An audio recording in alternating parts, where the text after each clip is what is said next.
All right, so the next series of videos, we're going to be talking about the different types of mutations that can happen and their effect on the protein. So first, the thing that many of you missed is that in order to figure out the effect of a mutation, you have to go through the whole process of transcription and translation.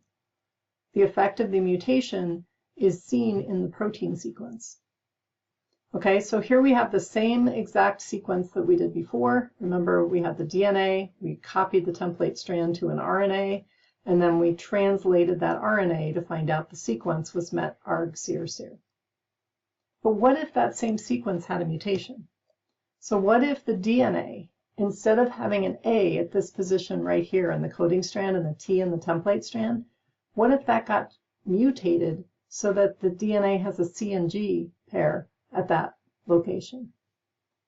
Remember, we talked about mutations being what drives evolution.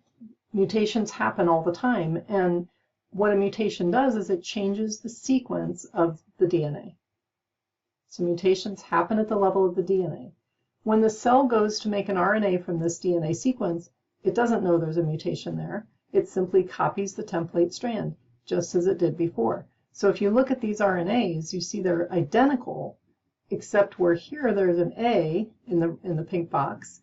This mRNA, which was copied off the mutated DNA, has a C at that location.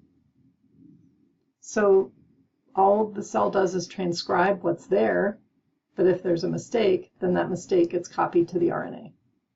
So now, as we did before, we're simply going to look up on the genetic code table to see what effect this mutation has.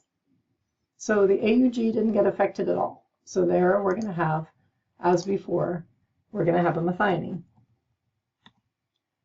When we get to the second codon, that's the one that was changed. So instead of having a CGA, as we did in the original sequence, we've changed it now to CGC. Excuse me. So looking on the genetic code table, we see that CGC and CGA both code for arginine. So this mutation actually has no effect on the protein. The next two codons are the same, no changes made, and we have the exact same protein sequence as we had before the mutation happened. This mutation, because it has no effect on the protein, isn't going to matter to the cell. Excuse me, it's not going to have any effect on the cell. So therefore we call this a silent mutation. This protein will fold normally because it has the same code as the previous, as it used to.